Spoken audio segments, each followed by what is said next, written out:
Before I get into introducing myself, I just want to quickly point out that at the end of these logos, you're going to hear a fly buzzing. And that fly is the original fly from the original Evil Dead. You're going to hear it right now, and it's also the very last sound you're going to hear at the end credits of the movie. Here we go.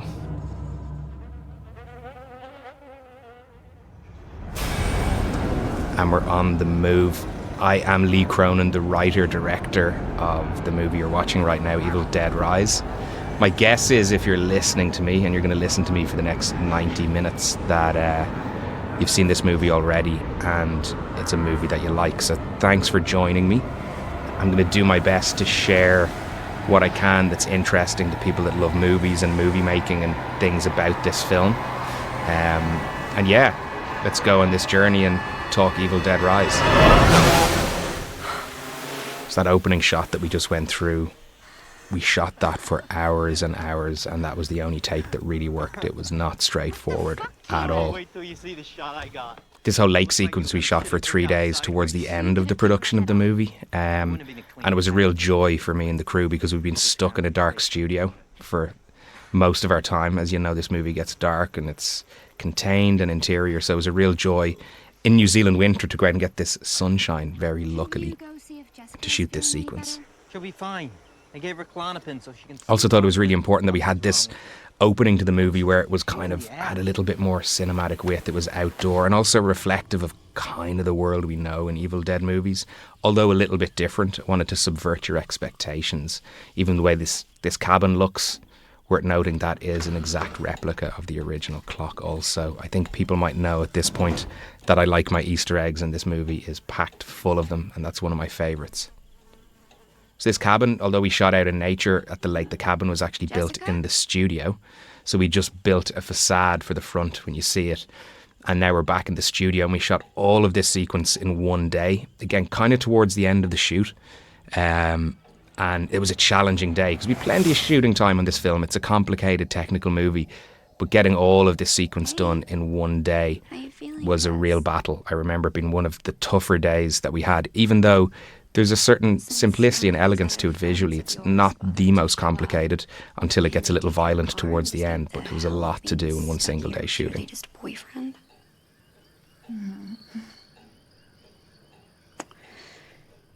There's things in this film that nobody will ever see, and I always remember or think about it when I think about this scene, which is how great the art department led by Nick Bassett, my production designer, was on this movie. I remember we had to move the bed to get a shot. I didn't need to see under the bed, but just in case I ever shot there, the art department had set a layer of dust underneath the bed in case I moved it and in case I wanted to have that bit of history there. Every detail was thought through the entire time, which is something really, really special, something you don't always experience. And I think you could even see just the level of texture and detail that was put into creating this set. There's nothing about it that feels artificial. You feel like you're very much in the real world. And here we are inside the book. And I guess our first kind of scary moment on the journey. It's a slightly soft one. The intense horror of Things my get nightmare came pretty over me. crazy from here on, though. I tried to draw back my arm, but the hand clung on. And a most melancholy voice sobbed. The Wuthering Heights book was selected for this because we could get the rights. Originally in the screenplay, I had a Farewell to Arms as a reference to Evil Dead 2, but we were having a battle with getting the appropriate clearance, so we pivoted to Wuthering Heights, which had some of this really creepy dialogue, which you're hearing right now, which I really love and brilliantly performed by Anne-Marie. And rubbed it too. Shut up. And fro, till the blood ran down and soaked the bedclothes. Yet still it wailed, "Let me in!" Always loved this shot. Dave Garbutt is our cinematographer, created the beautiful look in this movie and also operated the camera most of the time. Always super accurate with what I needed. I really like accuracy in my filmmaking and approach, and Dave was someone that was really able to capture that for me.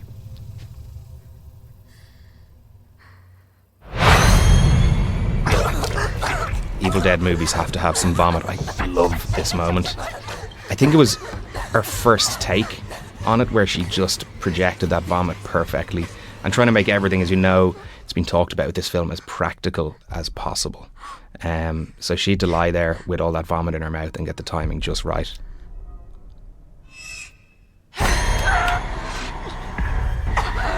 This is like an advertisement as to why you shouldn't have long hair. It was the brainless meat. Now! Shooting that scalping was right at the end of that day that I was just talking about, that one day in the cabin, down to the final minutes. 2 takes. First one was a complete and utter flop. We nailed it on the second take and wrapped on time. Oh my god, what the hell happened? And the scalp dropping shot just there again was a complete end of day moment. Like right as the gear's almost getting packing up and we're heading out the door, and I'm like, I need one more shot. I really want one more shot.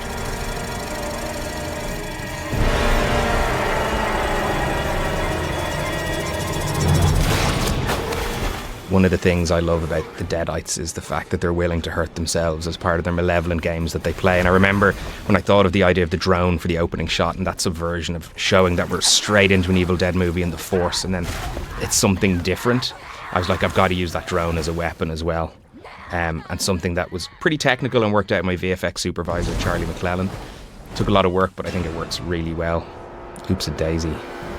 That had to hurt. And here she comes. This was really specific in the script from the beginning, how this title sequence would be. There's no accident here. And I know it's something that everybody loves. And because you're watching it at home, the title is slightly smaller for TV safe so that you can absolutely see it. The theatrical one is wider and fills out the entire frame. So here we are backstage at a club somewhere undefined in the world. I actually always thought she's in Asia. That's how I kind of felt this. If you actually look at some of the writing and graffiti on the wall, she is in Asia on tour, doing her job as a guitar technician, but also with a bit of a problem. She being the amazing Lily Sullivan, playing Beth, or as was later revealed online because people were asking Bethany Bixler to give her her full name. And she's worried. This set was built, again, this was like built towards the end of the shoot with our last bit of remaining space that we had in this enormous warehouse that we filled with all sorts of incredible sets. And, you know, to make a movie like this, you want to control so many details inside that playground for all of the stunts and effects that take place. So it was never really going to be something that was shot on location. I needed to be able to move walls and have this creative Lego set so that we could actually tell the story and pull off all the crazy visuals that we wanted to pull off.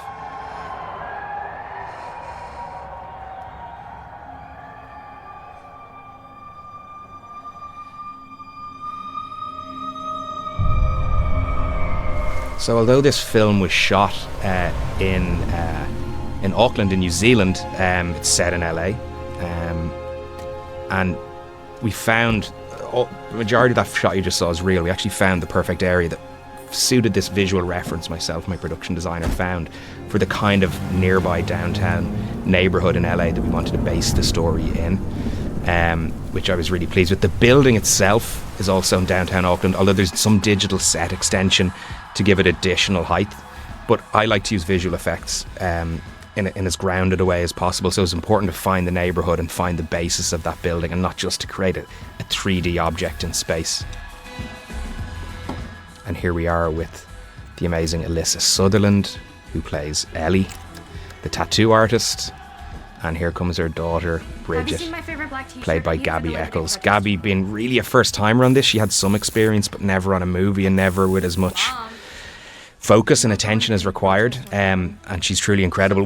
You'll see more of it later on, but one of the things I love about Gabby, and I didn't realise, and I try and get to know actors before I cast them, but I didn't realise at all that she was almost a professional ballerina. And later on in the story, she performs so many of her own stunts with absolute accuracy and precision. She's just a brilliant athlete.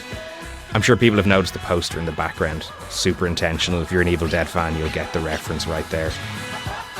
And here's Morgan Davies doing his Danny thing. Speaking of doing their thing, Nell Fisher playing Cassie, doing her thing very much. The development of the now infamous Stephanie, which I have to give props to my niece Georgia, who gave me the idea many years ago before I even wrote Evil Dead Rise. There's a conversation coming up in a little while we'll see that she has with Beth introducing who Stephanie is, and I pretty much had that conversation with my niece Georgia when she was 9 years old. Here's the boys, Jake and Scott. Hey, Bridget. Moms on nights and we're watching all the I'm a big Nightmare on Elm Street fan. And I agree with Jake, there aren't any shitty ones, they're just all a little bit different. So you want to come over and In your dreams. You see that he's eating Cheetos, and later on when he's possessed in the movie, part of his makeup is Cheeto vomit, which I thought was pretty fun and gross. As you can tell, I like fun and gross stuff in this movie. This entire sequence of meeting the family, we shot this movie for, well, we called it Meet the Family. We shot this movie for about 63 days in total, main unit. But we shot all of the family drama inside the first 5. And it was about 20 pages, 22 pages of the original screenplay, I think. So we actually shot about 1/5 of the movie in 1/12 of the time, which it's great insight into just how technical the film got as we moved along, with the stunts and the effects and the performance intensity, all of those things that we need to have in there that we actually needed to get this family drama very, very quickly to give ourselves freedom. And that was really tough because all these actors are coming in and starting. I'm starting, it's, week day 1, it's day 2, it's the first week of the shoot, and everybody really had to find their feet, and we had to get up and running so quickly. This little sequence here, whilst it's quiet, and what comes up was something we did quite a bit of rehearsal work with between Lily and Alyssa, just getting the tone of this scene right. I'm always really pleased when I've seen this movie with an audience how people laugh at that moment. It's something that we worked out in rehearsal and wasn't originally scripted like this, but just to find an interesting way in with both of these characters and to introduce them as familiar but that little bit of distance in the air. It's kind of important to the storyline and where they find themselves as we get to meet them. You been sleeping? You look like Mom. Pete's looking like a tampon. I think great actors can do a great job of just getting little bits of exposition across without ever making it feel unnatural, which is something that this wonderful duo that I worked with managed to do a lot of the time. Giving a sense of history, giving a sense of where the family are at, how they live, why they live this way, and where everything is at in their world. And another thing with making a movie like this I was really aware of, and I'm a fan of Evil Dead, was that I had to develop and get you to like these characters quickly, because when we cross a line, things are going to get pretty intense, and we won't have that time because the experiential nature of this movie and the roller coaster ride you're going to go on will not leave a lot of time for that character development or understanding who these people were. So these early days and these early scenes, I think, are as vital as any of the crazy horror set pieces later on to the success and enjoyment of this movie. And this is a little scene I was talking about a little while ago. I pretty much had this discussion with my niece Georgia. I walked in one day and she was like, "This is Stephanie." And I said to her, "You know what, I'm going to put that in a movie someday." So I probably owe her a few dollars, or maybe her first car or something, because she created an idea for me that's really special. Because I only believe what I can see. For me? It's for badass rock chicks only. Look, Mom, I'm a badass. Please don't indoctrinate her into your groupie world. The groupie thing was something that came along early as a really simple way of showing the distance between these two sisters and the sense of opinion that's different. And I think what's interesting about them as characters is that Beth is coming home to look at the family life and to wonder what her next move is, and then all the pressure of family life that Ellie's under. She probably wouldn't mind getting on the road for a little while. I think both of them, I always felt both of them want a little piece of each other's life. Danny, go take my car and get pizza with your sisters. Sure thing, Mom. Photographs in movies are something that can be really tricky to get right. So you'll see a little photo there and she's packing up photos. Every photograph is real. There's no photoshopped images. Sometimes I see movies with enormous budgets and then they have these really poorly comped together images to show people being family or together. So I actually knew that those photographs would be important, and actually, as part of the rehearsal process, I sent the family out with a photographer with different costumes to have different days out, get ice cream, go to the fun fair, eat a McDonald's, whatever it might be, so we could gather this family album and then use it. Even though there's not a lot of it in the film, but at least it feels authentic. That authenticity is really important.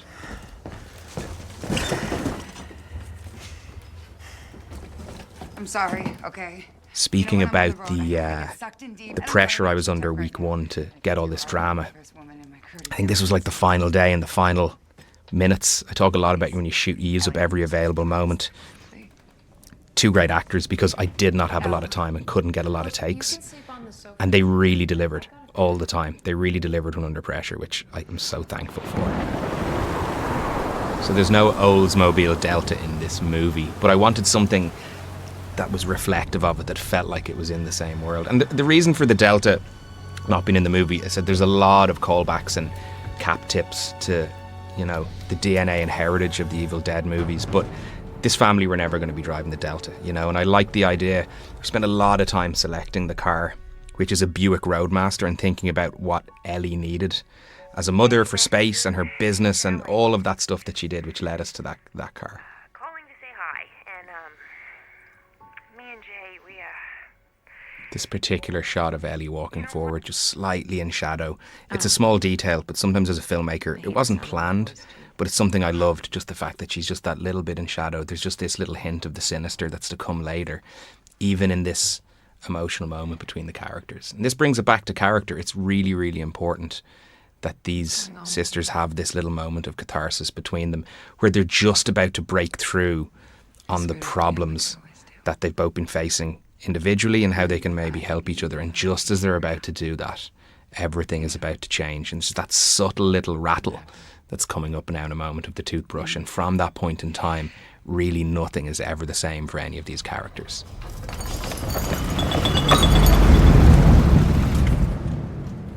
Hurry up, Ridge. So this parking lot that we're in is also a set build. A very complicated set build that was part of our bigger, expansive studio space where we shot everything for the movie, as I said, in Auckland in New Zealand. We needed to be able to really control it, and we needed to be able to crack elements of this floor, which we couldn't do if we went out on location.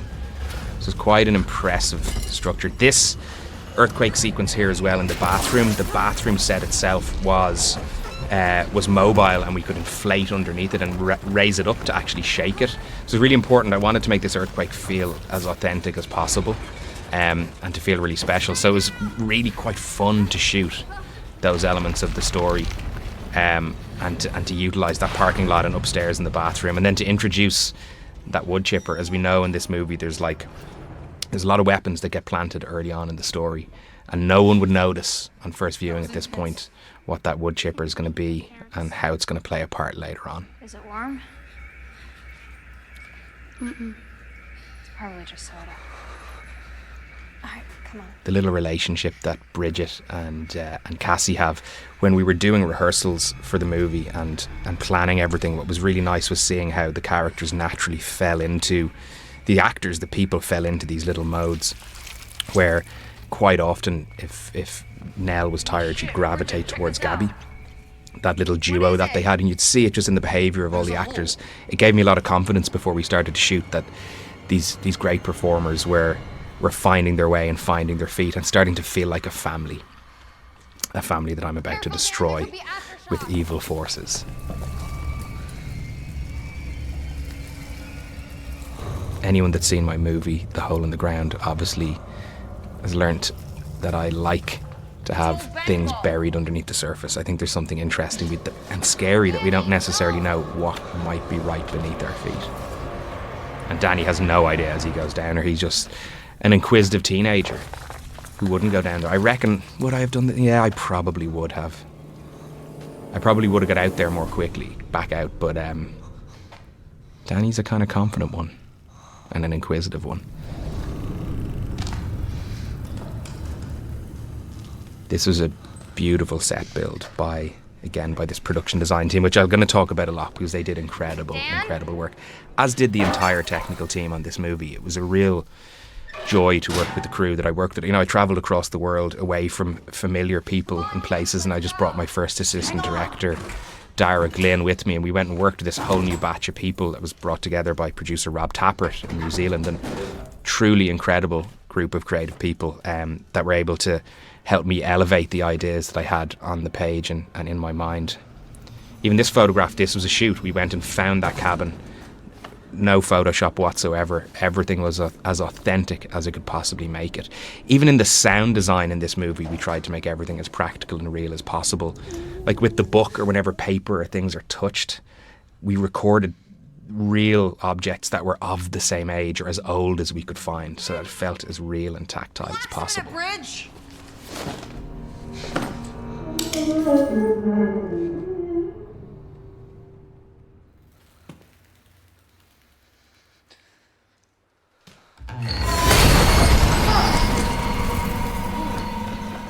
was an intention quite early on in the development of the story, and an idea that I have was to bring this little religious angle in that we hadn't seen in an Evil Dead movie before. And my idea being that if there were these books out there, if there was knowledge of them many years ago, that, you know, the church would potentially try and lay their hands on them because there's power there.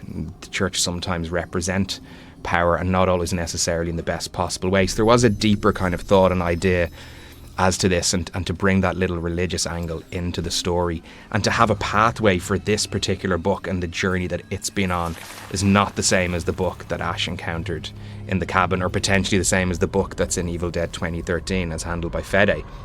That it was something different.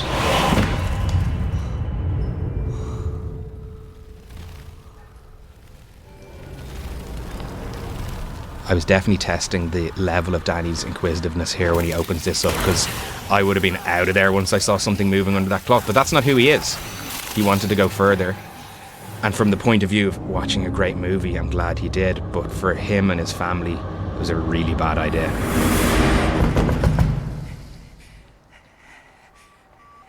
Anything? It was important in this movie and in this story that even though the building is kind of on the way out and people have moved out, it's condemned, there's locked up apartments, that there was still some other neighbours and kind of life within the area. And then that's what brought in the characters of Gabriel and Mr. Fonda, who we're about to meet in a moment, and the boys who we met earlier on. Just that kind of sense of life. To just add another layer of believability to what's going on inside their world. And then also to give me what I think someone's told me, I think in Evil Dead movies, like possibly the highest kill count, which, if true, I'm pretty proud of. Yeah. The groupie. Let me ask you something.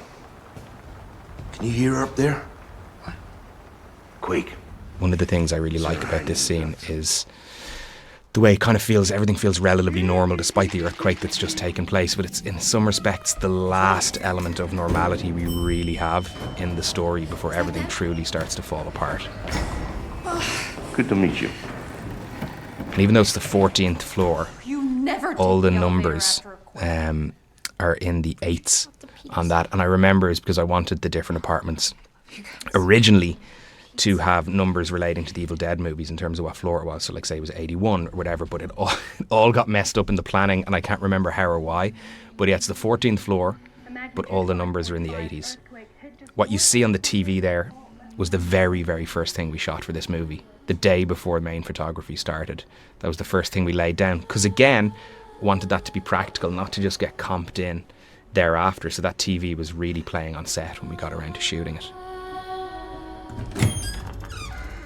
Probably a really nice time to talk a little bit about music here.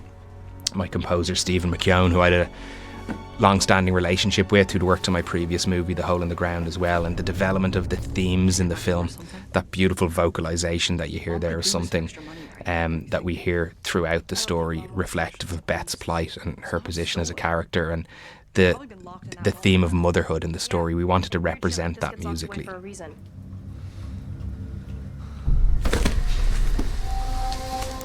Just leave it, Dan. This new iteration of the book, let's call it book number 3 in the Evil Dead universe, I wanted it to have a slightly different personality to what we'd seen before. And this idea of the teeth, it's all a little bit inspired by Army of Darkness in a more grounded way, but the way those books behave, the one that tries to bite Ash's hand, and you know, there's nothing by accident in that respect, but I also wanted it to have its own grounded personality. That first bit of writing that you see, the first page of the book right there, essentially the title of what it is based on ancient Celtic writing on Ogham. And I brought, being Irish, I brought a number of different little Celtic or Irish touches woven in throughout the story.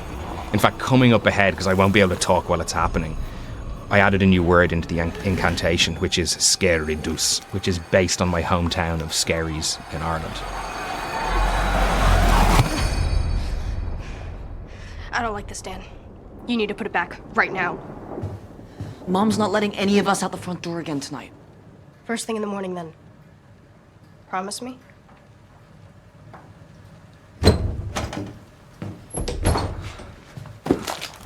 Oh dear, Danny. What are you doing? So, this scene here, although quite simple, was one of the hardest scenes we shot in the film. Nothing to do with the actors, it just where it fell in the schedule. You're under pressure. What should have been a simple scene, I always wanted it to have this little visual edge to it when Beth starts to engage with the bath, and it got quite complicated quite quickly. Strangely, this was a scene we kept coming back to and shooting more little pieces of once I brought it into the edit.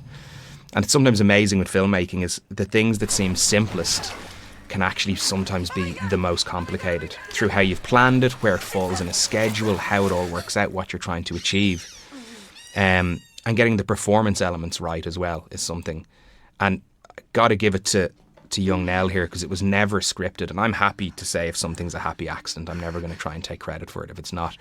There was no hug scripted at this point. She just went in and hugged Beth at the end of the scene, and it's a really perfect and powerful moment because these two characters particularly go on a very, very unique journey together.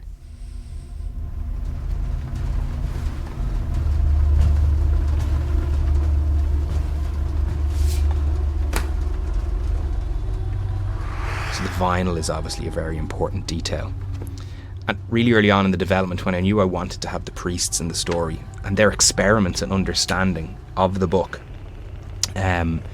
it was really the only way. I love the reel-to-reel tape recording that existed in the past in Evil Dead, and I really wanted to have my version of that, but there would have been no tape back then, because these priests had their hands on the book 100 years ago.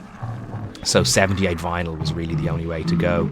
And these single-sided 78 vinyls as well were very particular of that time. So everything was researched, within an inch of its life to make sure that it had practical meaning and connected to the real world, despite the over-the-top nature of what happens in the movie. And this particular sequence is one, I talk about returning to do things like in the bathroom, but actually this is one we also kept going back to.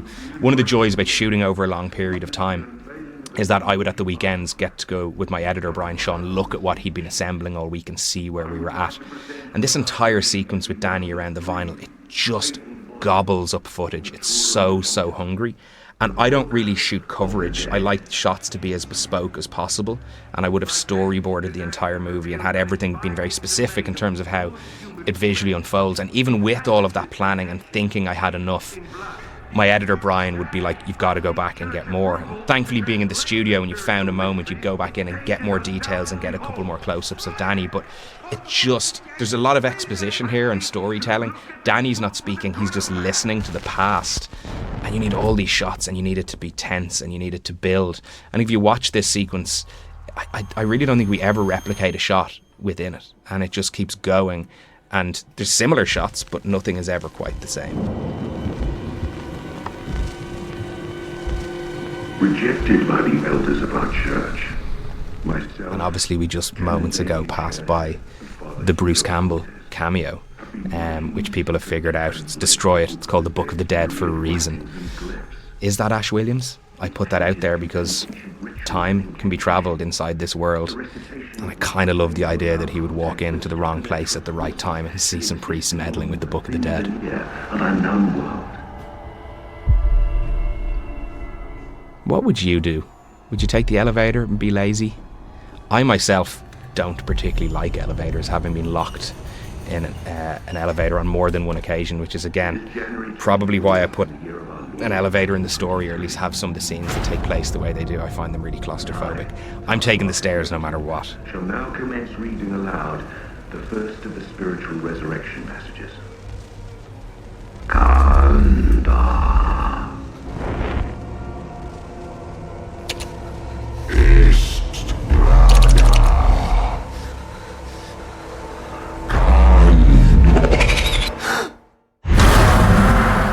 That beat of silence there is so important in sound design terms. To have the loud and violent raging force sound kick in, that silence was so important. Making a movie that has lots of loud noises, you also need to use silence. And I worked with my sound designer, Peter Albertson, to find that rhythm throughout this movie, because it is loud at times, but it's also creepily quiet at other times.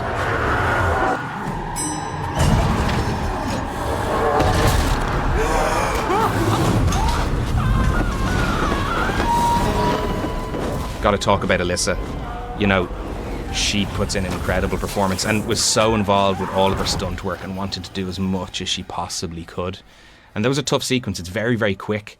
That elevator rise sequence is extraordinarily quick, but again was a real time sink to get all of the angles and details and atmosphere just right.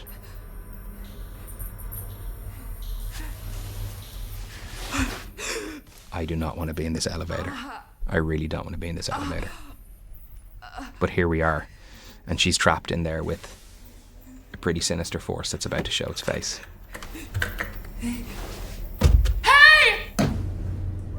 I love the reverse shot here. She's so close to home, but actually so far. Just these heavy doors make all the difference. But to me, I find that really unsettling. Speaking of sound design, this was something we worked on, this sequence, for the longest time, right up to the end of our sound mix, because we don't see anything. We're creating this soundscape, and this is what I talk about Alyssa putting in an amazing performance. She had to sell fear against really nothing, in a way.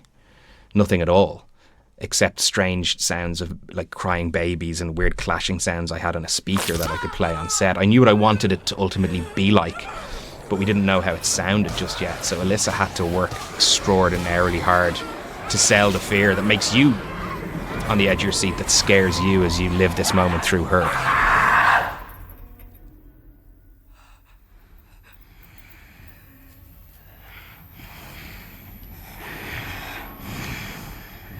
That breathing that you hear is 50% me. That's one of my vocal cameos in the movie. Myself and also our amazing Danish vocal. I don't even know what to call her, Jenny. She could throw her voice at anything, but I made sure there's a little bit of my creepy breathing in there also. I think I've got weird vocal cameos in all of my horror movies to date, including my short films.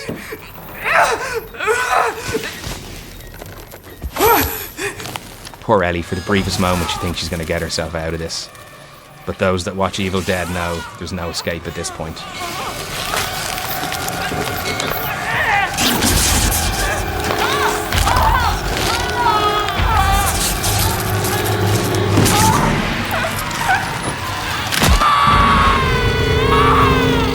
Ouch is all I'm going to say right there.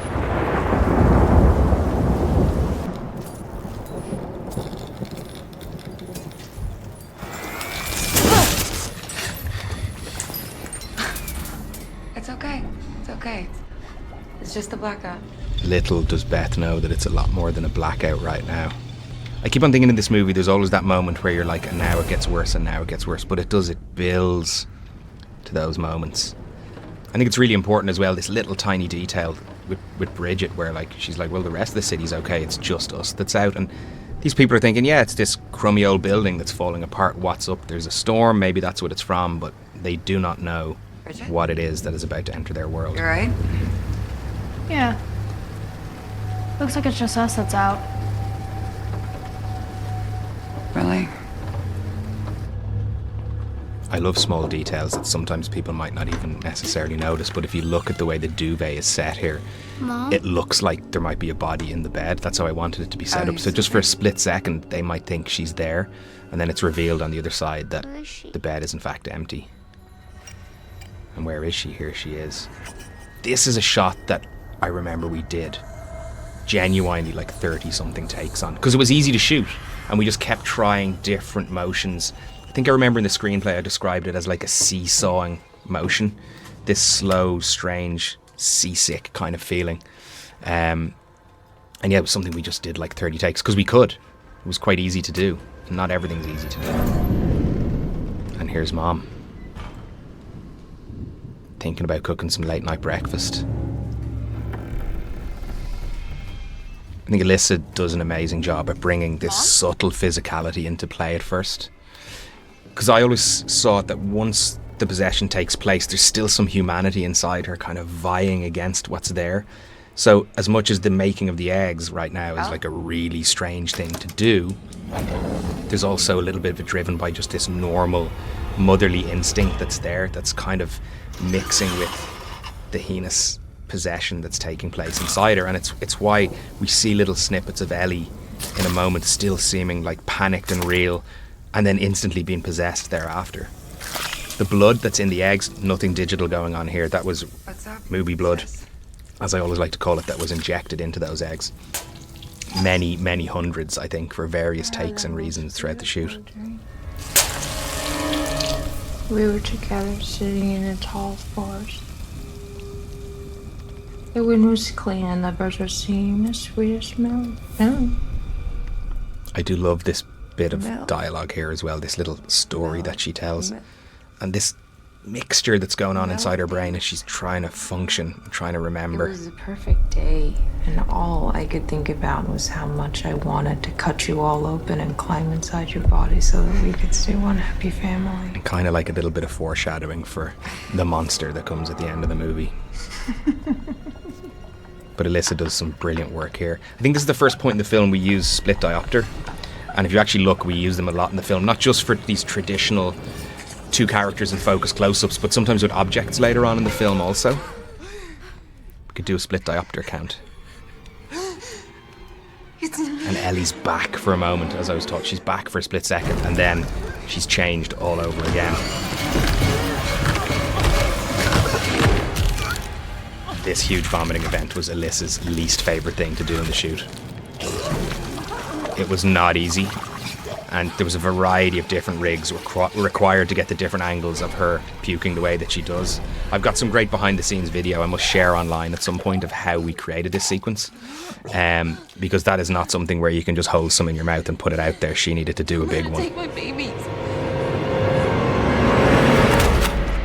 There's often little things that kind of get under my skin more. Her heels on the floor here just make me feel incredibly uncomfortable as to how horrible that would feel. I can deal with some of the bigger things, but that always makes me feel super uncomfortable. What's wrong with her bridge? If only Bridget knew what was wrong with her.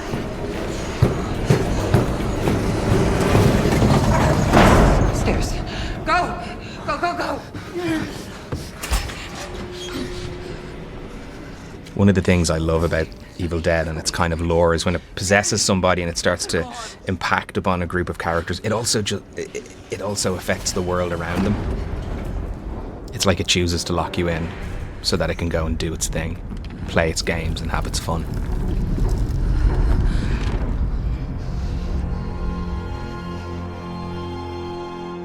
One minute she was fine, and the next she was talking crazy, and I really like that edit between now she's gone. Ellie dead on the floor and Beth right there. I'll come back to it in a moment because I also love this moment right here. This is something, again, it's really fun to watch with an audience.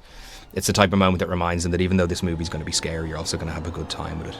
But what I was talking about just in terms of pacing in a movie, between Ellie being dead and then straight into Beth talking about it, that was real distinct decisions that were made with the editorial flow in this film, was to not hang about, just to move forward. Because this movie takes place in one night, but even within that there's a lot to condense, and need to go from, we don't need to tell the story of how they brought her back and put her in bed. It's like we need to get to that next point and keep the energy of the storytelling up. It's just a few words. Join me. I love how unconvinced Beth is here. I think Lily does an amazing job. I was joking with her recently when we were watching the movie, just even the way she holds his hand right here, she's just so unconvinced by everything right now. Eternal rest grant unto her, O Lord, and let perpetual light shine upon her.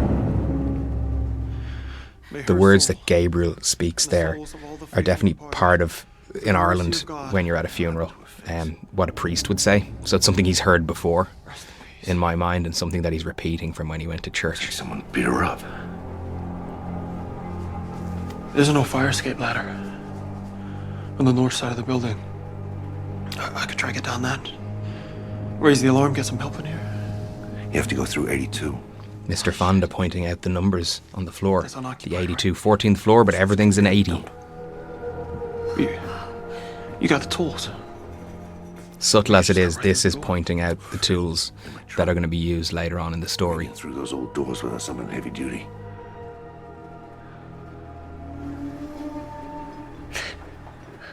I want Dad to come home.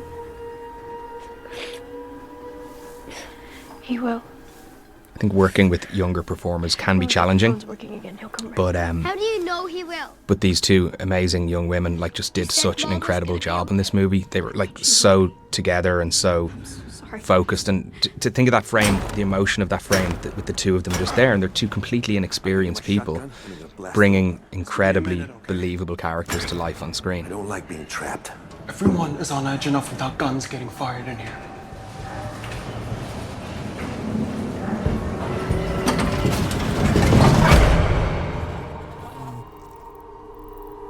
I love little details like this, like just opening the scene with the fly, just to help unsettle you when you watch it. You know something kind of sinister is about to happen, something sinister is around the corner.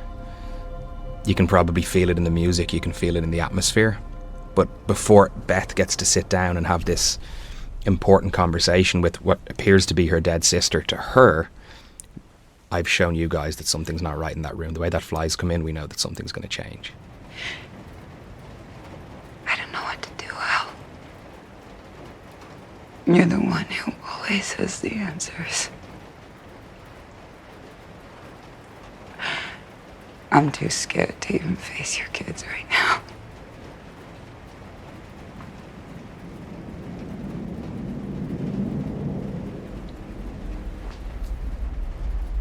I love a plant and a payoff. So for anyone that's looking at that one broken nail, right there, that bloodied nail, that nail pays off later. If you've seen the movie before, you'll know what I'm talking about, but it connects with the vinyl in a really meaningful way later on in the story. I can't believe I'm never going to speak to you again. Hey, Bessie Boo. It's Ellie. I remember writing this moment and thinking it'd be really fun, just coming off that I'll never speak to you again, and then Ellie instantly starts talking back to her, but in a sinister way. I'm burning alive.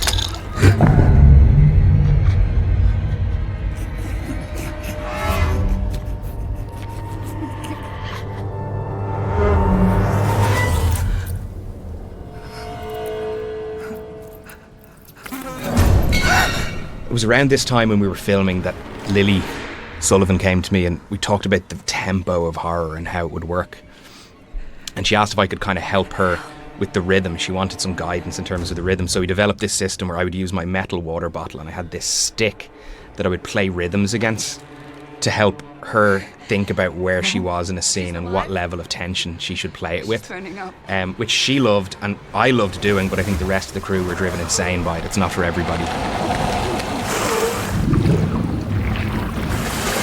Nothing was simple on this film. I think we had to create so we could shoot various angles in the bathtub, about 3 or 4 different types of bathtubs.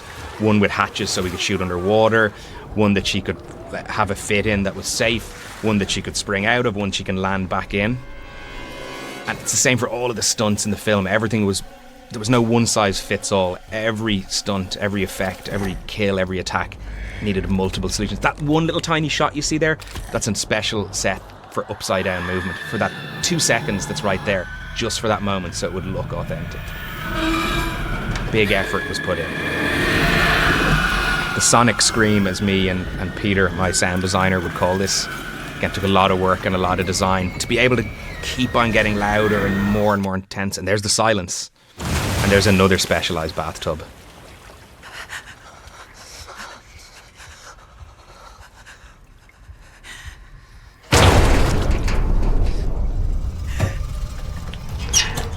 Sometimes as a filmmaker, you're waiting for the moment when you watch your movie with an audience that you can truly, truly relax. And this is the moment when I watch this movie with an audience that I can truly, truly relax, because whatever happens from here on out, yeah, you're in big trouble. Mommy's with the maggots now. I remember when I wrote Mommy's with the Maggots Now, the line, I was hoping that the sort of thing that might end up on a t-shirt. And just yesterday, I got sent a t-shirt with Mommy's with the Maggots Now on it by Fright Rags, which was very cool. Here's a little one. So this particular frame here, that we've just, when she pokes her head out the door, is a replica and my little tip of the cap to the Evil Dead 2 artwork, the skull that was never actually featured in a movie, but that's what that shot is based on. And I framed it up to match the angle of the skull and the Evil Dead 2 artwork.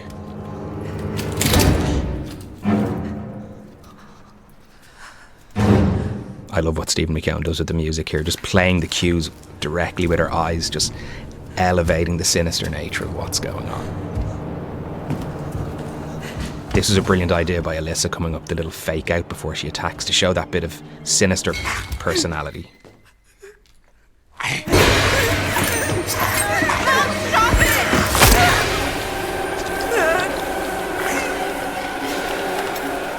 So the glass through the hand is another perfect example of, even though you only really see it in there twice, there was obviously other angles we shot that didn't make the cut. But you needed various different rigs to make that happen. There's no just one fix, no one practical fix. We needed to do it in multiple different ways. I don't know, Mom. I did it.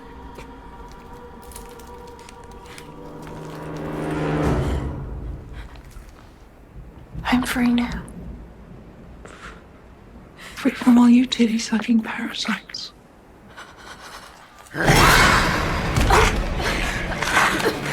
And there's that tattoo gun that was planted really early on in the story being put to super sinister use right now. It's a pretty brutal moment in the movie, you know, like it's pretty hardcore. And it is really, really visceral, but it's Evil Dead, so you know you need to go there. This was not an easy sequence to shoot. Not in the slightest. Let me kiss it better. I had a lot of debates whether or not I'd show the tongue going into the mouth. Not here. But I would like that Danny gets the rescue just in time. I think that tongue has just gone in there when Danny connects. And poor Gabriel. I do enjoy, again, thinking about, I'm all about audience and been lucky to watch this movie with audiences on a few occasions, how people laugh at that moment when he comes in the door because they know how screwed he is.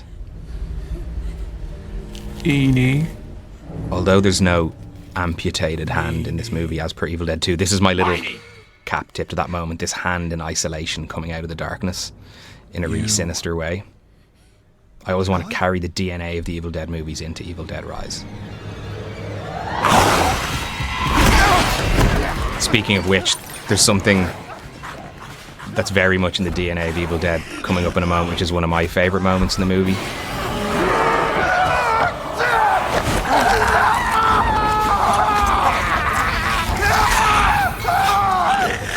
I love that look on Alyssa's face right there. She's enjoying what she's doing so much, or at least as the character of Ellie.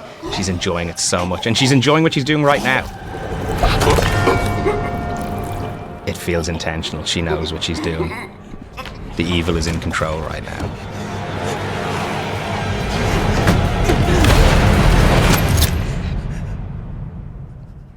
I love the way Beth gets to take about 5 breaths here before it all starts again. That relentlessness is one of the things that I always loved about Evil Dead movies, and I always looked to Evil Dead 2 particularly for that relentless nature. It just keeps going and going, and just when you think it can't get any worse, it gets worse. This sheer kind of force of terror that just keeps on coming at the innocent. There's another split diopter shot right there. Again, using an object and a character rather than 2 characters, because I quite like a lot of detail, and I wanted to squeeze a lot of detail in. So to have the close-up of, you know, what would typically be a cutaway to someone picking something up, I quite often wanted to put that in the frame with the character at the same time, and the diopter really allowed me to do that quite a lot. I must try and figure out how many times we did it in the movie. I would say 30, perhaps. I'll have to go and talk to Dave Garbutt and figure it out. So upcoming is the peephole fight scene, I suppose, as I would call it, this moment of terror from this restricted point of view. I was talking earlier on about sometimes things taking longer than you expect. This was a dream. We shot this essentially in one take. And I didn't necessarily plan to cut back to Beth as frequently or as often, but we stage managed this. The entire point of view part you see pretty much as one choreographed shot, like one piece of ballet, which is quite amazing because I think I've got a little bit of video showing all of these elements and what's happening off camera where you can see, to allow us to play all of this as this one piece of motion, which is something really quite special and quite fun.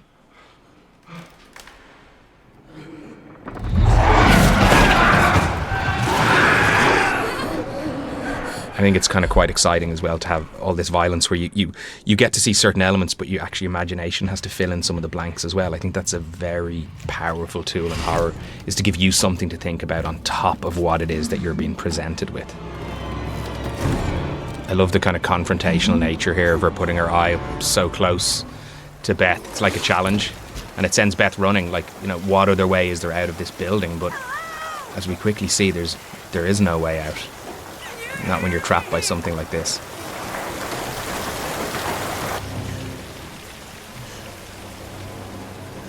Despite the intensity of the movie and how it keeps going, these tiny little character beats are so important. Cassie's little view on Beth and kind of understanding what's up with Beth, and then this moment with Danny and with Bridget, where, you know, she's already said that he should have put the book back earlier on in the story and he didn't. This moment, and I think this little moment, that fight that they have here, it's like, I remember being really impressed on the day. Like, I have a brilliant stunt supervisor, Stu Thorpe, on this movie, and but even just those simple things, the way these two young performers actually make that feel so real and so visceral. I always feel it when they go for each other.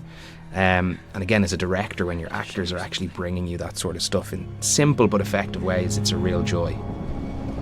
I love what Dave Garbutt did here with the reflections of the rain in the book. One of those little moments, again, not quite planned for, and then, you know, he presents it to me and I'm like, yeah, that's pretty badass. The book being such an important character in the story itself, it's great to make it feel visually interesting as often as you can, because essentially it's an inanimate object. It's a book that's sitting there, but giving a sense of life to it is something really, really cool. Does it hook back? Talking about the possession with Ellie earlier on, it's similar for Bridget here. She's starting to slip in and out. I'm okay. A little bit, like she's kind of vacant, but then she says she's okay, and in a moment she seems not okay, but she seems like she's got things more together. It's almost like the symptoms are starting to take control, the symptoms of possession. And this little lullaby that we start to hear just there, it's based on an old Irish lullaby. Another one of those little Celtic things that I wanted to bring in. I love in the Evil Dead world, you know, the lullaby aspect that's been there. So I wanted to have one in the movie, but I wanted, again, it to have its own identity. As sung by Alyssa Sutherland. Who would have known? What a beautiful, sweet and sinister voice.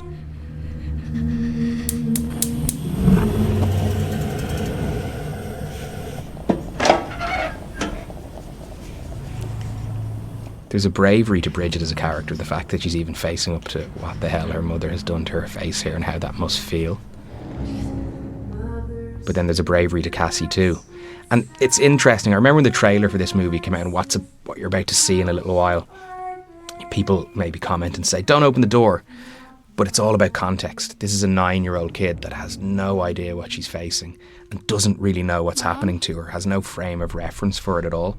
And she's drawn in by the power of the evil. She's drawn in by almost like the gaslighting by her mother that's about to take place. There's this creepy priest on them, reading passages from the book. It's like a weird, dark prayer. When he spoke the words,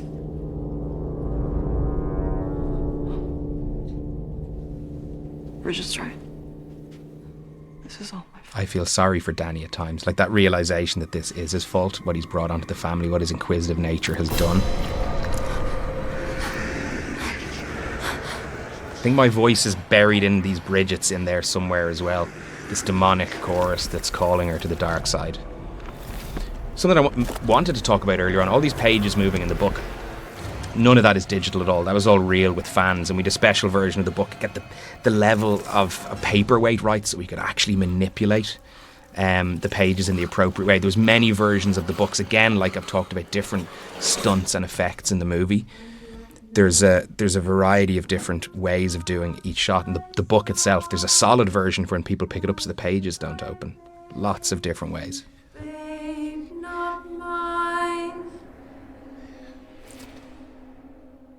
I always love the way that she's aware Cassie is there without even having to look.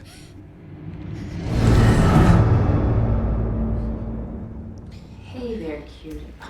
One of the things I love about the Deadites and Always Have, and I spoke to Sam Raimi about it at the start of the process, is kind of what we call the taunting, or like the psychological warfare. As visceral and gory as Evil Dead is often identified, there also is quite a lot of psychology at play. You know, how somebody is possessed, they maintain some familiarity, that possessed person starts to play games with somebody innocent, and none more so than what Ellie is doing here with her 9-year-old daughter. It's pretty sinister stuff, but it's also devastatingly dark and a little bit funny, which is how I wanted it to be.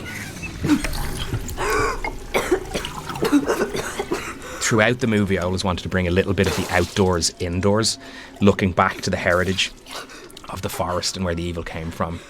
And, you see it in the wallpaper in the kid's bedroom is actually trees earlier on in the girl's bedroom earlier in the story. But even the idea of her puking up like bugs from the outdoor world just feels very alien in this urban environment. And it was something I always wanted to have.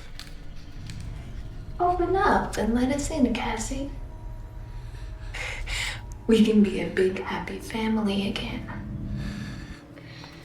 You don't look so good, Mom. Never has a truer word be spoken. She really does not look particularly good right now. Big ol' hug and kiss from you won't fix.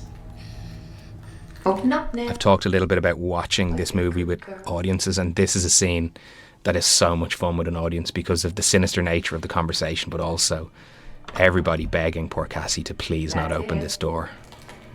Come on now. Do it for Mom and Dad.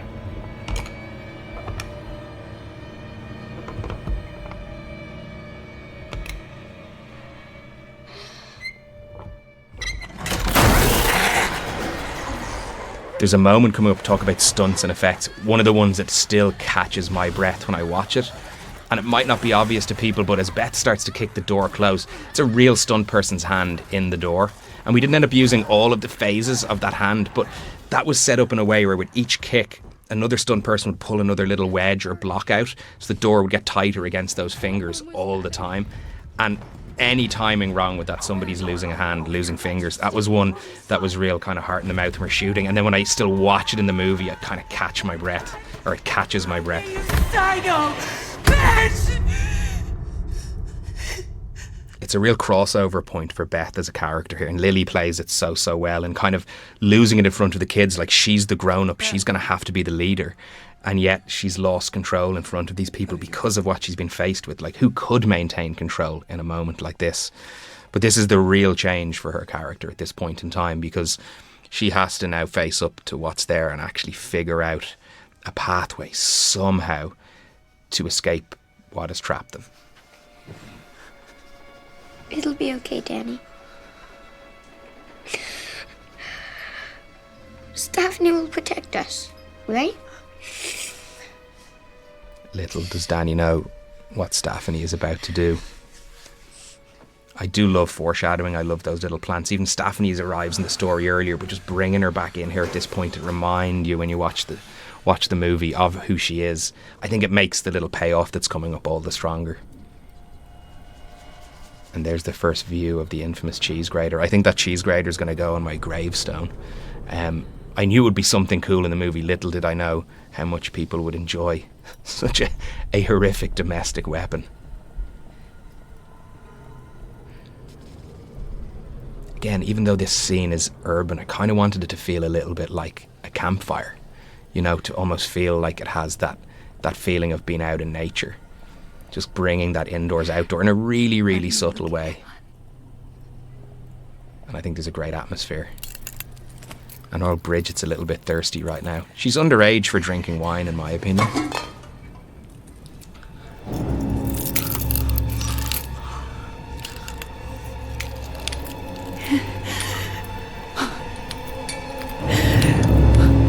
I gotta kill the creepy crawlies that I got inside my tummy. Probably one of my favourite lines in the movie. What I love, what I wouldn't love is to have to swallow glass like this, but what I do love, again, it's talking about that deadite psychological warfare, that behaviour. Like, Bridget, as a human, as a normal young lady, has no idea what's going on with Beth, but as a deadite, she can see right through her. And she's taunting her and getting under her skin and getting to the core of Beth in this moment. So it's not just for fun, it's really powerful too. And shooting this entire sequence was one of my favourite parts of the whole shoot. It was just like we were 3 days in this kitchen. Again, I talked about Bridget earlier on in the story. That's Bridget climbing off that counter for real. That's Bridget hitting that washing machine. Like, she did all her own stunts. She was incredible. It's Mama's Linguini time.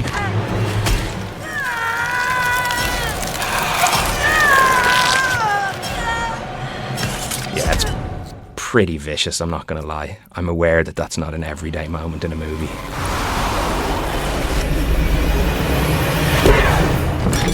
And this is pure Evil Dead. We just think everything's maybe calmed down. But lo and behold, it's just going to keep on coming. I love Alyssa here. So damn unhinged. So very unhinged. And so happy. Her new family is coming to life. Stephanie will protect us, right? Oh yes, she will.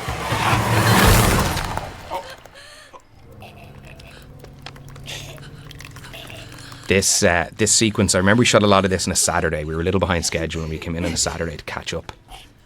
This is another beautiful example as well of needing a variety of different solutions. There was no one rig that allowed us to do all these various shots. This, I want to point out, Gabby was amazing at. This was a one-take wonder, this actual particular shot. And I would always look for more, but she did such a good job. Not that she was really pulling that out of her head, but the practical elements we did use, she did such an incredible job.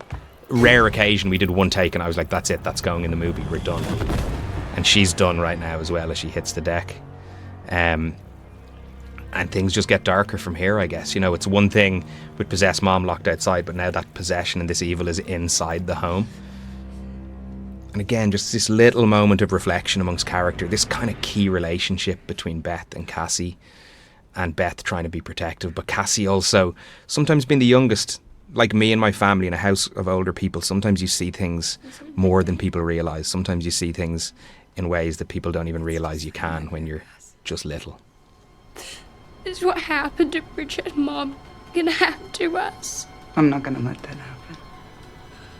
I promise. You'd be a good mom someday, Honeybeth. Oh, yeah? Yeah. You know how to lie to kids. This particular little sequence here, again, it's funny what I get great entertainment factor in shooting certain things like staffing you through the head or the attack in the kitchen, the cheese grater, all of those moments. It's as a filmmaker, it's extraordinarily fun. It's stressful and it's hard and it's technical, but it's great. And then sometimes you're like, whoa, that's dark. And I think this little moment here is one of the darkest in the movie. You know, what Danny has to say and then what we see. I thought I should tie her up. Just in case. Like, that's his sister. And I always remember shooting this and thinking, ooh, it's right. It's right on the edge. It's too dangerous. Those words. Yeah, maybe there's words on there that can help stop all of this. We've got no power to run a turntable. I'd like to think that this movie has its own identity. I can fix that. It very much, as I said, has Evil Dead in its DNA. And it has its own pace and its own timing. But I think it still also has that Evil Dead energy. But this, I was never going to try and emulate an Evil Dead tooling up montage. It's just too iconic. So this is my slow burn version of that as Beth prepares to try and figure out via the vinyl how to go. But there's certain things you're just not going to touch. And, you know, nothing is more spectacular than a Sam Raimi tooling up montage. I guess I'll start at the other end then. I think there's pretty sound logic to what Beth is doing here. Like, they knew early on in this collection of vinyl, these records that Danny has, that the incantation was spoken. Not going to put that one on right away, so let's go to another place in the journey and see what we can find out. I love, again, the variety of soundscapes I was able to create with my sound designer, Peter Albertson, who just did such an incredible job. Peter and his team, to give them a shout out. We really went for it with the audio in this movie and the soundscape that we wanted to create. But I remember even at the script stage thinking this will be really cool. Just that little security blanket of listening on noise cancelling headphones because of how Danny did it before, and creates this very different internal soundscape for Beth as we start to bounce around and show all of these other perspectives in terms of what's happening with the evil right now. It's quite cool to just close it all in and make it feel very personal, but then at the same time there's these other evil actions and these other things that are starting to take place beyond her, up to the point where, you know, she's not even aware. For the words I uttered have unleashed a demonic entity beyond my darkest nightmare. The writing of what Littleton says here was something that was kind of never ending, because when you write something that you commit, and it's you know, generally speaking, when you have it on camera, sure, with ADR you can change things slightly or cheat something over a shoulder to change a line or plant a line, but you're all with something like this voiceover where you're not seeing something, you're constantly refining and trying to define and make it as useful as you can. And I think one of the things I'm quite proud of here is it's a big exposition moment in the film. It's explaining the past and it's giving context for the present, but it never really feels like exposition because it's set against this rising tension, this dread and this atmosphere. And it's something I always look to do because you have to have exposition in a story. You have to tell a story. You need people to understand what's going on. But if ever there's a way to keep it interesting, I'll always try and hunt that down. This is Zephyr the cat. That was the cat's real name, was Zephyr. And I said no one in this movie escapes without red on them. Zephyr is the only one that really and truly gets away. It takes its pleasure in creating terror through total chaos. I kind of like that line. Was one, that the evil isn't just about, hey, I'm going to come in and kill you and end your life. It's like they enjoy creating terror through total chaos. Like the MO of the Deadites is they could wipe you out, but they want to have fun. They're like a cat with a mouse, and you're the mouse and you're in big trouble. They'll decide when you die. They'll decide what happens next. I think there's something really, really terrifying about that.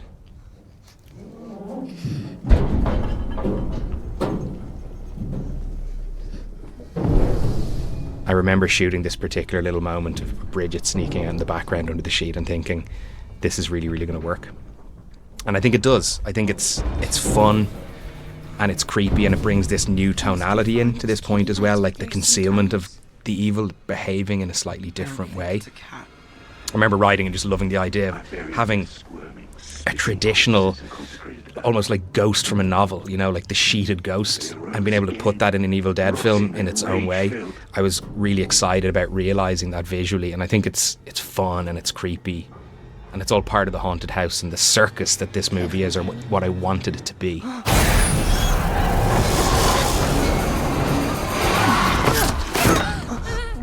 Nell did her own stunt there as well. That's a rubber table, obviously, because we didn't really want to hurt her. But I think I put a little video online a little while ago showing her practicing for that stunt. And she did an incredible job.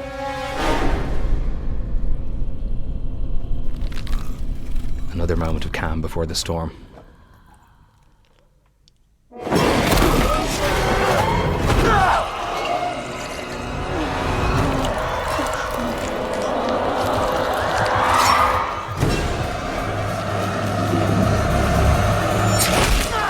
That's a sore one.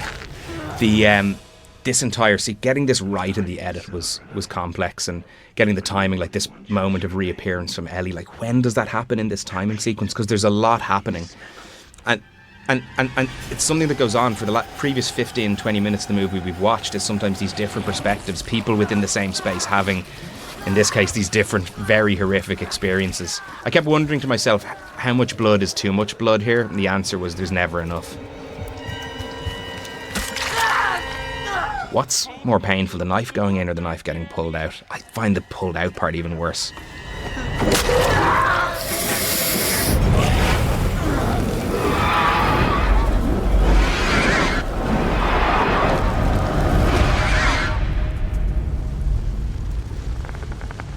Chopped and I hacked. I love that there's a little pantomime quality at times to this movie, like old school pantomime of like, it's behind you, she's behind you, he's behind you, that kind of idea. Really old school kind of trickery, but the audience, I hope you guys watching the movie are, thinking of you're having fun, knowing that Beth is blissfully unaware, but you're aware what's behind her and when's that going to appear and where's it going to go. I know remnants will come after you. You must run. All you can do is run. Remember I mentioned earlier on about the nail? It was planted in the bed, and here it is paying off right now. This horror will not stop until innocence is destroyed. Until evil. Go for it, Beth. It's a valiant effort. It's a valiant effort, but we all know at this point she's in big, big trouble. One of the things I love about the character of Beth, and something that Lily really brought to the table and did it so great, like she's not a perfect hero, she's a little clumsy. The spirit of Ash is in her in that way. There's this lack of perfection. She's not born to necessarily be a hero, she's a real and regular person. I'm sorry, Cass. I always felt this was an important moment to have between these two. Give Danny, for all he's done, an opportunity to say that he's sorry. I will swallow your soul.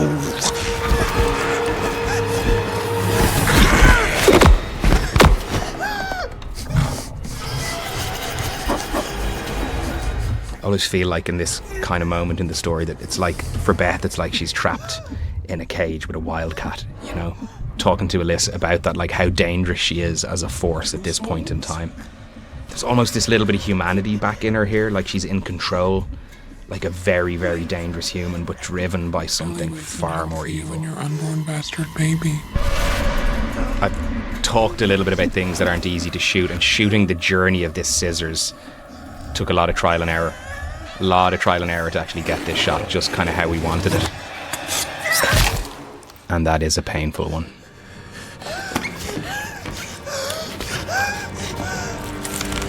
I do kind of like in Evil Dead, you can kind of slow down the Force, you can slow down the Deadites and the Possessed. But how do you ever truly escape it? And I think that's also something we talked about the priest earlier on, like Littleton's dialogue, and him talking about all you can do is run. You know, this evil cannot be stopped. I kind of like that idea that it's ever present. Yes. And I'm getting us out of here. I think what's interesting in this moment is Cassie asking Beth, are you going to be a mom?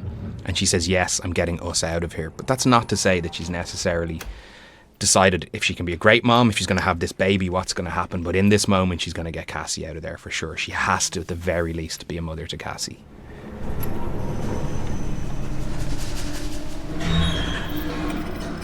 Poor Scott with his no arms.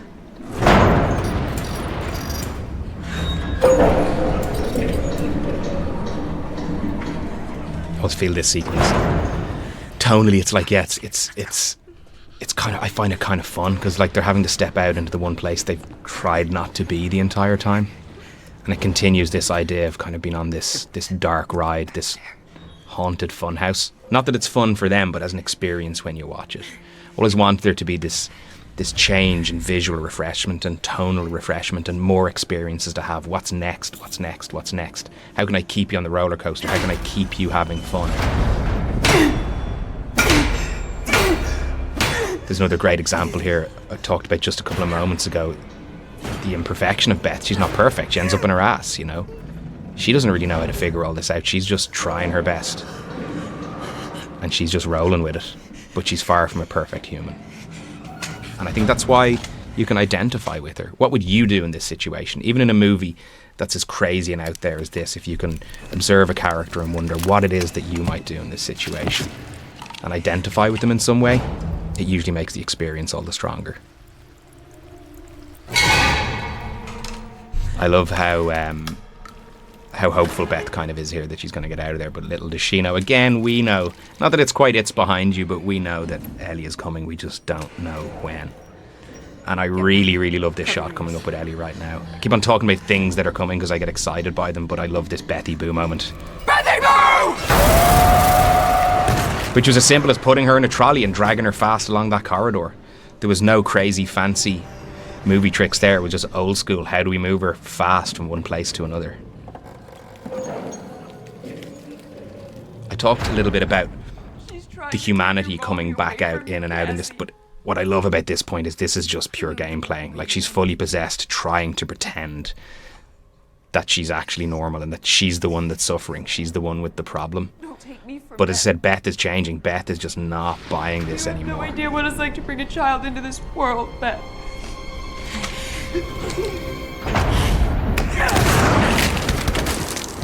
That's my gun, you thieving cunt. And here she is. She's starting to step up even more. If you just watch the little steps with Beth along the way, she's fighting back. She's had enough. Super creepy moment for me as well is the fact the kids here. Like, there's something pretty dark, especially for Cassie, to observe this and to hear them sad over mom. But in reality, again, they're playing games because you know what? They're actually really happy because they're sick, twisted, possessed teenagers.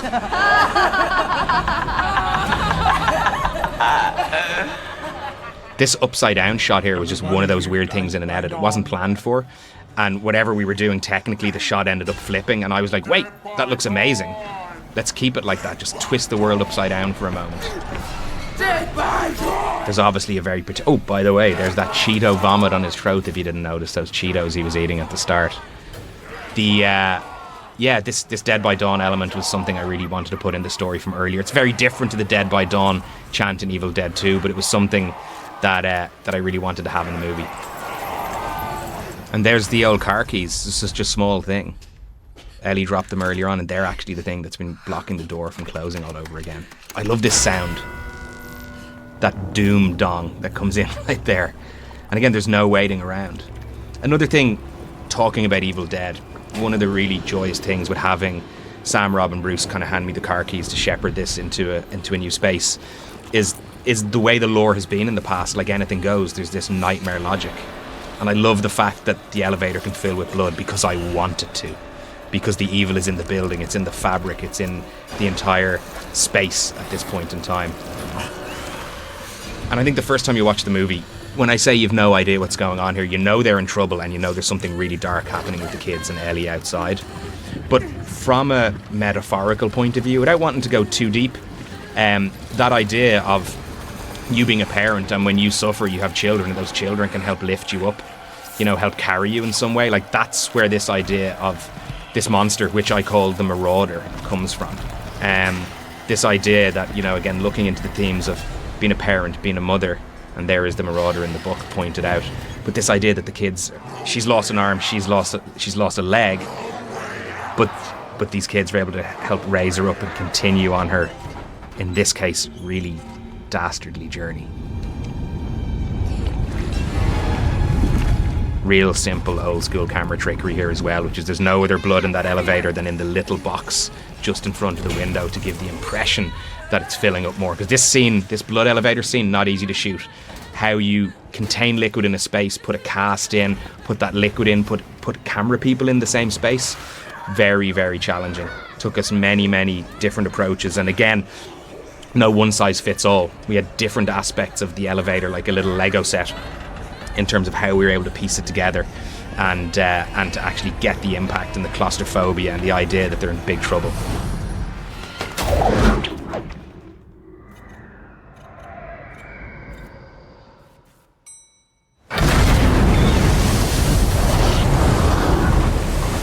This was one take with 3 cameras and a 7-year-old stunt boy stepping in for Cassie. Ryder was his name. He was incredible. His mom, Dana, was actually one of the main stunt people that worked on the movie as well.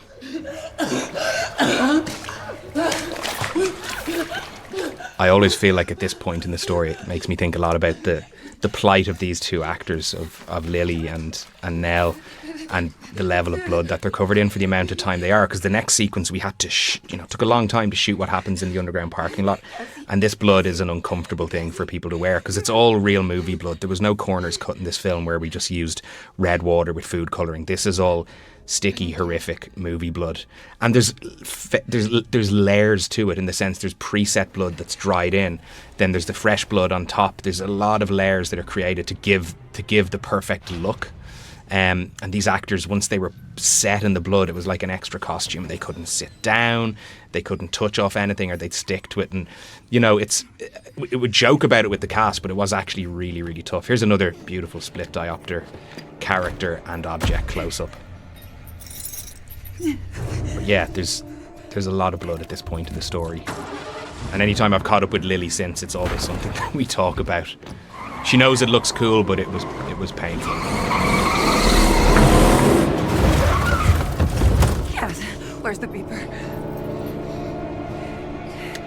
There's something about this sequence, one of the things that I really enjoy, despite the horror that's there, it's got this kind of little action feel in a small and contained way, but it's got this really kind of unique feeling. And I know it's possibly been talked about a bit, and it wasn't super intentional, but I do think a little bit about Ripley and Newt from Aliens. It was a movie I love. Maybe it was buried somewhere inside me a little bit, and it came out through this scene. But there's something about these 2 characters getting to this point and what they're about to face that I find really special. Here comes the Marauder.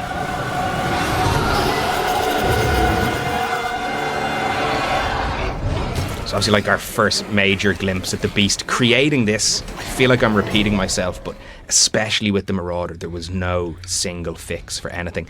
Like, that version is stunt people. It's also a suit and puppetry and people controlling limbs independently. All that entire thing that you saw there is practical. There's no VFX at play there. There's no CG at play at all in that first introduction with the Marauder. But as we move on in the story, there's so many different solutions in so many different ways. And one of the interesting things with this movie was that as we'd 8 days left to film in New Zealand, and we were able to film without any COVID. We shot it during the COVID crisis in the world, but there was no COVID in New Zealand.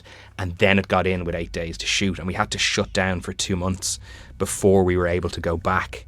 So we'd shot 50-something days at this point. And when we went back, there was now new restrictions in place that we'd never had to use, and we were shooting so much of the Marauder at that point, which was obviously lots of close contact and all of these elements. So it got even harder again. And I think I've often been asked what the hardest part of making this movie was, and it was the creation of this monster. Although what it is on screen, what it means, how it behaves, what it does to the experience of the movie and elevating the horror at this point, it was worth the pain, but it was painful. And then sometimes it's simple things like this to be creepy. I just need a hand down a window. And then at other times you've got to go full noise with that monster.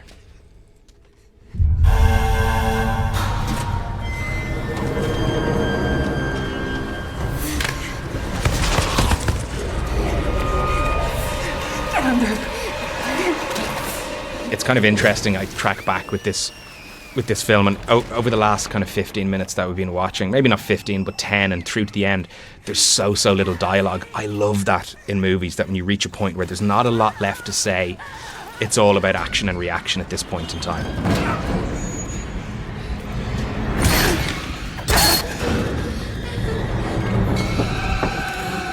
So again, this would have been another complete different solution for how we were able to shoot the Marauder, as it is here as well. Like, every shot was a different setup, a different way of creating the monstrosity. The chainsaw that we see here is typically in Evil Dead, it's red. There's enough red in this scene, so it's actually the colour of the original Oldsmobile. I talked about earlier about not having the car in the movie, but it's represented by the colour of the chainsaw. It also belonging to Mr. Fonda is engraved with the name Elise, who is his ex-wife in the backstory, but also the name of our prop master who created the chainsaw for us.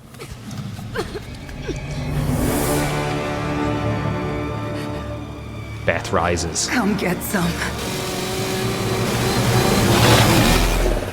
But she's still no perfect hero.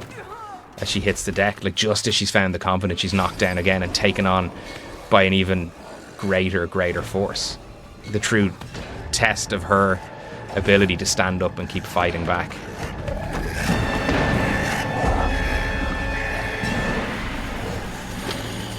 I know one of the things that I've spoken to Lily about a good bit is this particular part of the sequence when she gets dragged towards the chipper. We shot, before she's flipped right there, we shot loads of her being swung around by the thing where it was trying to beat her up on the ground, and I've got, again, footage of what she does there, and I don't think she's unhappy, but we had to shoot a hell of a lot that just didn't suit the rhythm of the scene in the end.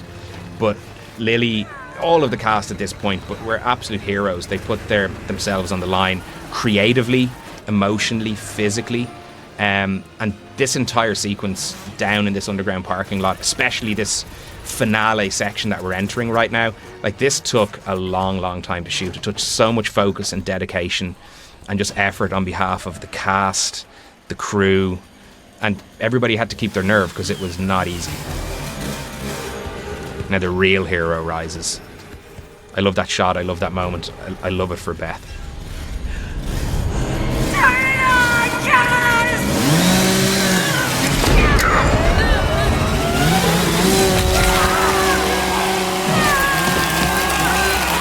In a way, there's not a lot to say at this point. It's just to enjoy the crazy spectacle of this beast being slayed.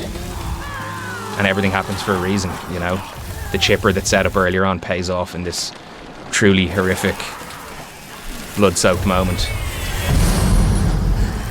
And it's also Beth turning and understanding this isn't her family anymore, this isn't her sister. This is something incomprehensible, something that needs to be destroyed. I love the fear in Danny's eyes at that moment. There's just this tiny hint of humanity. Even though they're solid white, there's something in Morgan's excellent performance there, where like he knows, even as this evil possessed thing, that his number's up. And these were some of the last shots we did in the movie. Alyssa does an amazing job here at bringing that little bit of humanity back. The final, almost begging effort of this horrible, heinous, possessed thing. Only my sister gets to call me that. And now Beth's ready to stand up and say enough is enough.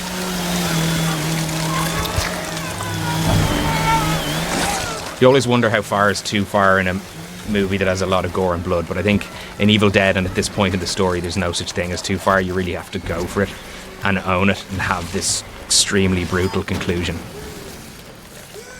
But even still, it's not quite over.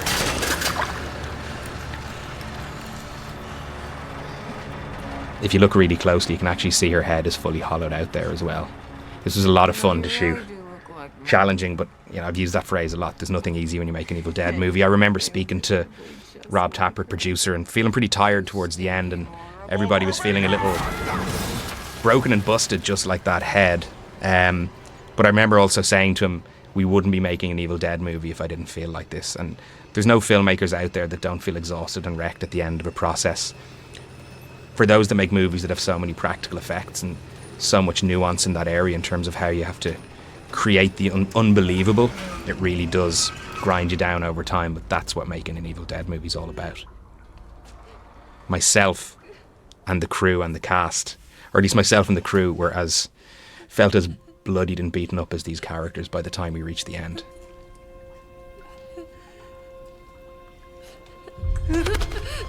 And I think as we watch Beth here, and I don't want to step on what's a beautiful moment of performance between these actors, but this final shot of Beth here, it's that realization that she really has to step up now. Like she has crossed over and she has to be a mother to Cassie.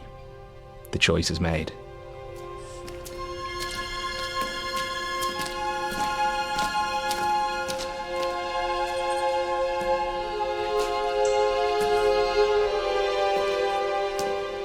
And if I was her, I talked about the decisions that we make after everything she's experienced. I am not walking out there without a weapon, because who knows what's coming next. After everything she's experienced, anything is possible. One of the trickiest things in this shot, we probably did about 15 takes to be able to go from that wider context back into the car, is this glint on the chainsaw right here. Getting that glint just right. That one's for the fans. And just paying a little bit of tribute to the family as we knew them after all they've been through. And a tiny Easter egg, that keyring, that Reaper on top, is based on the Reaper on top of the Ghost Train in my short film of that name, Ghost Train.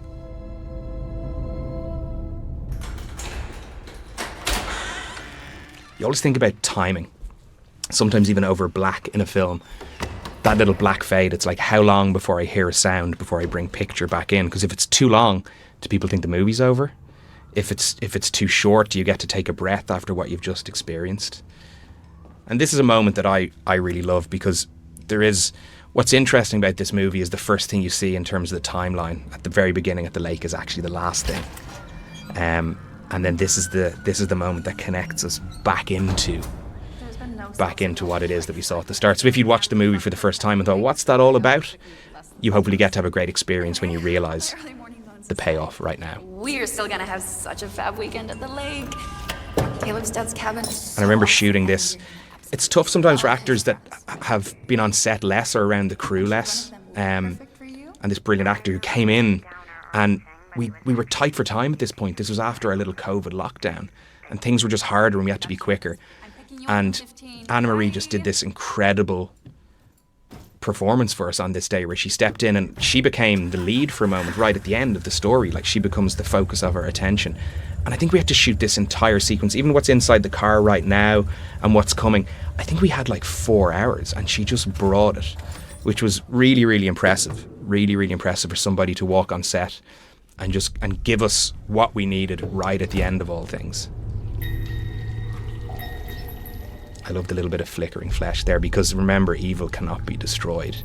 It's still there, it's still in the space, and it's still going to come at you.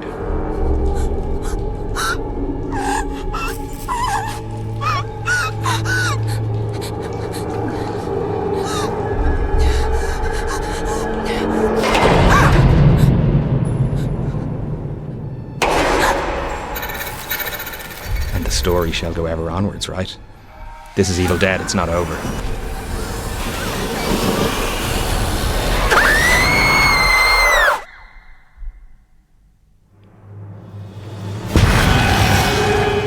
And that was Evil Dead Rise, and I once again am Lee Cronin, and there's my credit. Oh wow, and I wrote and directed this movie. Thank you for taking the time to sit down and listen to me talk about this movie. And you know, there's, as I've had this conversation, sitting in a booth, watching the movie and discussing it and sharing thoughts, it's tough because there's so many other stories I'd love to tell, so many other things. Making this movie was a really, really challenging but like phenomenal moment for me in my career and as an artist and as a filmmaker, and I'm just really glad that people have had a lot of fun and jumped on the ride in terms of what it is that we tried to create for everybody, and to take this beloved franchise and to do something new and to do something fresh and to bring it into modern times and create an experience that feels like an Evil Dead movie but is also something that's very much its own thing. So thank you to the fans, absolutely. And a round of applause for the amazing cast in this film, without who I couldn't have made it at all. Each and every one of them just brought the A game. Whether they were experienced or less experienced, they just brought everything that a filmmaker could hope for. And also my thanks to Studio Canal for this wonderful Blu-ray release, and for giving me the opportunity to talk about the movie and to put it on this release for you, the fans, to listen to. And I hope you've got a little bit of insight today and know a little bit more about how we made Evil Dead Rise.